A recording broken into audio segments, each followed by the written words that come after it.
Hello বন্ধুরা, welcome back to my channel. আর তোমরা দেখতে পাচ্ছ এটা কিসের তৈরি, অনেকে হয়তো বুঝতে পারছো।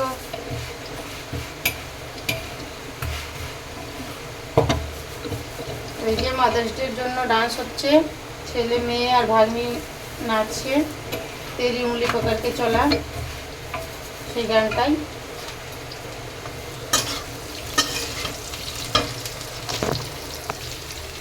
মানে এতটা সারপ্রাইজ দেবে আমি কোনোদিন ভাবতে পারিনি যে আমার ছেলে মেয়ে আমাকে এতটা সারপ্রাইজ দেবে।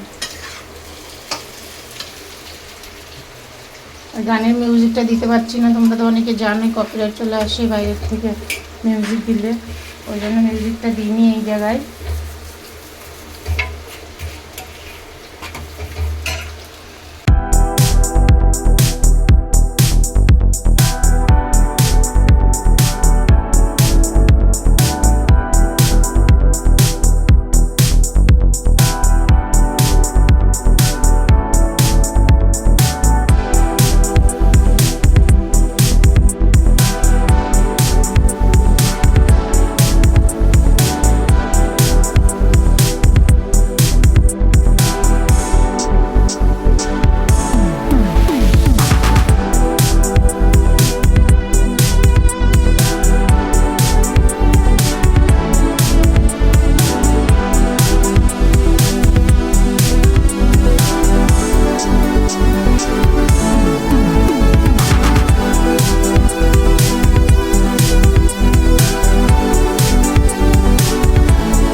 তারপরে দেখো আবার সারপ্রাইজ দিচ্ছে আমাদের, একের পর এক সারপ্রাইজ হচ্ছে আজকে।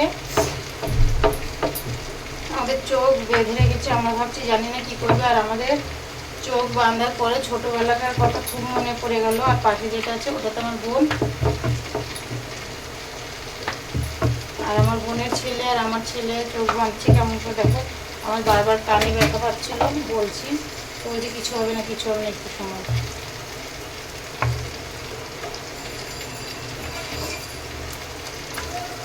আর আমরা চোখ বেঁধে নিয়ে কানামাছি ভোগো সেই ছোটোবেলা খেলতাম, সেই খেলার কথা মনে পড়ে গেছে। আর আমরা মানে খুব এনজয় করছি, সত্যি আমাদের ছোটোবেলাকার কথা খুব মনে পড়ে গেছে। আমার ছেলে মেয়ে সেই মনে মানে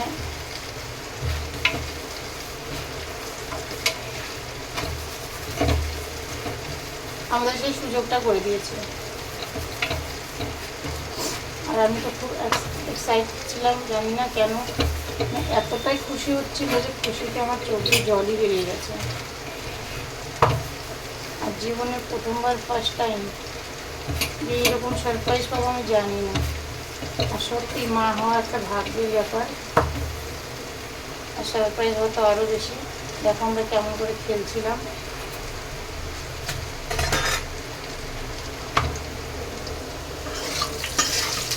আমাদের ছোটোবেলার দিনগুলোতে ফিরে গেছি আবার। এদিকে চোখ বাঁধা রয়েছে, আমরা জানিও না আমাদের জন্য কী সারপ্রাইজ রেডি হচ্ছে। তো যাই হোক, তোমরাও দেখো, আমিও দেখতে থাকি।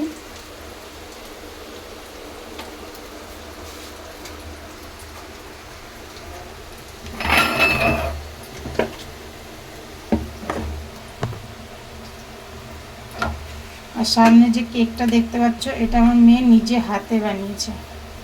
আর দেখো চোখ বেঁধে রাখার পর আমি কিছু দেখতে পাচ্ছিলাম না, পুরোটা অন্ধকার অন্ধকার লাগছিল।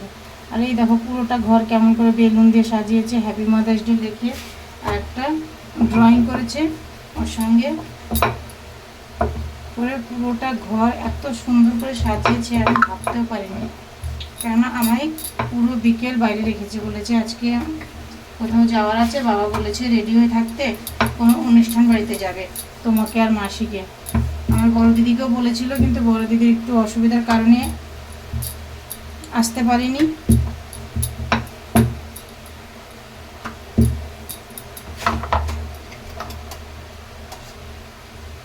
আর আমায় সব কাপড় চোপড় দিয়ে আমার বোনের বাড়ি পাঠিয়ে দিয়েছে যে তুমি মাসির বাড়িতে তুমি আর মাসি রেডি হয়ে আসো। আর আমি ওদিকে রেডি হতে গেছি আর এদিকে এইসব করছিলাম। কিন্তু কখন কী করেছে আমার মেয়ে আমি সত্যি জানি না, কেকটা কখন বানিয়েছে এটাও জানি না, কিন্তু কেকটা দারুণ ছিল, খেতে টেস্ট হয়েছিল।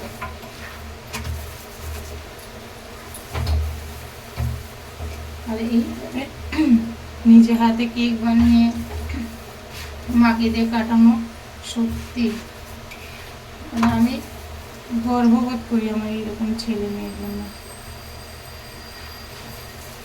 শুধু ওদের আশীর্বাদ দিয়ে ওরা যেন সারা জীবন এইভাবে হাসি খুশিতে থাকতে পারে আর নিজেদের ইচ্ছেগুলো যেন পূরণ করতে পারে।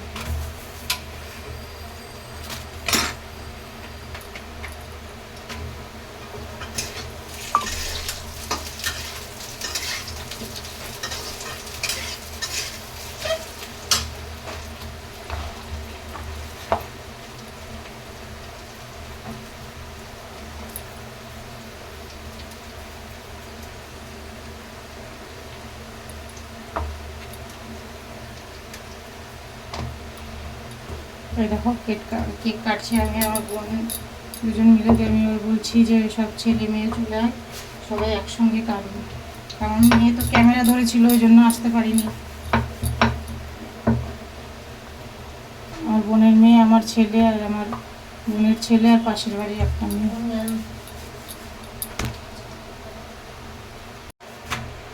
তারপরে আমরা সবাই মিলে কেক কাটলাম, কেক কেটে সবাইকে খাইয়ে দিলাম, বাচ্চাদের, হাজব্যান্ডকে। আমার হাজব্যান্ড পেছনে বসেছিল। তারপরে আমার মেয়েকে, কেকটা সত্যি দারুণ ছিল কিন্তু খেতে। তারপরে আরও সারপ্রাইজ আছে, তোমরা দেখতে থাকো, সারপ্রাইজের উপরে সারপ্রাইজ।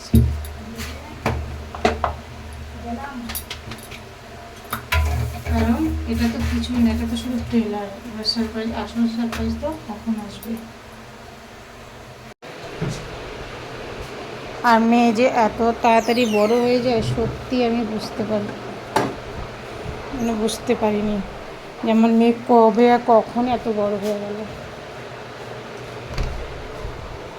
এইভাবে আরও ভালো লাগছিল। আর আমাদের রান্নাঘরে যেতে দিচ্ছিল না, হাঁটতে যাবো বলছি, তাও আমাদেরকে যেতে দিচ্ছে না, বলছে আমি জল এনে দিচ্ছি তোমরা এখানেই নামবে। মানে এতটা সারপ্রাইজ আমি জীবনে সত্যি প্রথমবার হয়েছি। কেননা কোনোদিন বার্থডে কেকও কাটিনি আমি, মাদার্স ডে কেক কাটছি, ভাবা যায় তাও নিজের মেয়ের হাতের বানানো কেক। আর এই দেখো আর একটা সারপ্রাইজ চলে এলো, এটা হচ্ছে বিরিয়ানি, যেটা আমার মেয়ে নিজে হাতে বানিয়েছিল। বিরিয়ানিটা সত্যিই খুব টেস্টি হয়েছিল, ও জীবনের প্রথমবার বানিয়েছে বিরিয়ানি।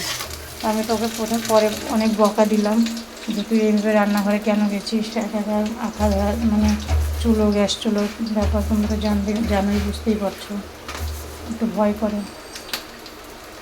বিরিয়ানিটা আমি বলছি টেস্ট হয়েছে, ওরা বিশ্বাসই করছিল না। আমি বললাম তোরা খেয়ে দেখ। এই যে আমার বোনের মেয়ে আর আমার মেয়ে দুজনে মিলে, ছেলেরাও আছে, দুই বোনের 2 ছেলে 2 মেয়ে মিলে এগুলো পুরো বন্দোবস্ত করেছে। এই যে আমার হাজব্যান্ডও খাচ্ছে আর বলছে সত্যিই খুব টেস্ট হয়েছে। চিকেন বিরিয়ানির সাথে ছিল শসা, কাঁচা পেঁয়াজ, লেবু, আর সঙ্গে ছিল টক দই। তো এই দেখো আমি তো খাচ্ছি, আমার মানে খুব খিদে পেয়ে গেছিলো, রাত বাজে 11টা, এই জন্য আমি খাচ্ছি আর বলছি তুই কবে বড় হয়ে গেলি এরকমভাবে।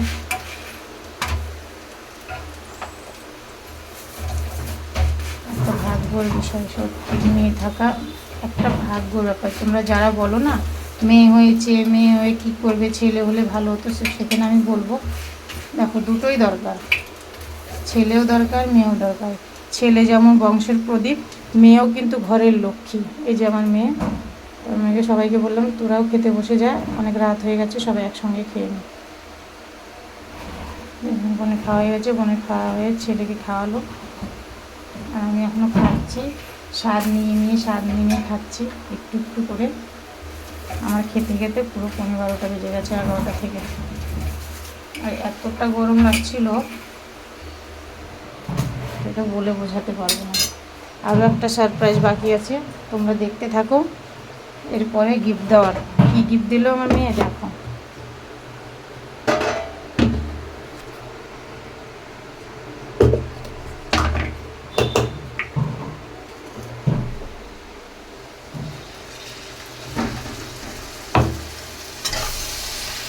একটু লবণ কম হয়েছিল, কোনো ব্যাপার নেই, তো 19-20 আমাদের কাছে হয়, তাই না বলো। আর আমি এখন আওয়াজটা দিচ্ছি রান্না করতে করতে, কেননা পরে সময় পাওয়া যায় না ভিডিও করার জন্য, ওই জন্য ভাবলাম রান্না করতে করতে আওয়াজটা দিয়ে দিই। ওই জন্য আমার আশেপাশে যেগুলো আওয়াজ তোমরা শুনতে পাবে সেগুলো সব রান্নার আওয়াজ। আর চিকেনগুলো এত সফটি হয়েছিল, আমার মুখের মধ্যে দিলেই মাখনের মতো গলে যাচ্ছিল, এতটাই মানে স্বাদ হয়েছে।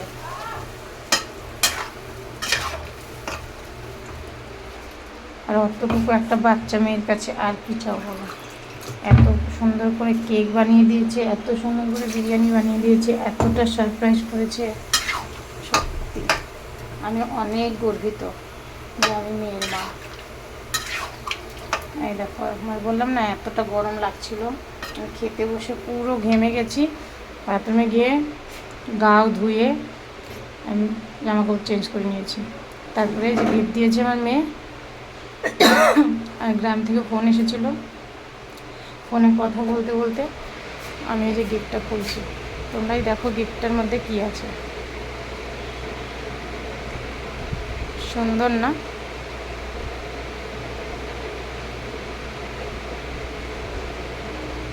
গিফটের মধ্যে দিয়েছিল আংটি, কারণ মেয়ে বলছে আমার কাছে এতটুকুই বাজেট ছিল।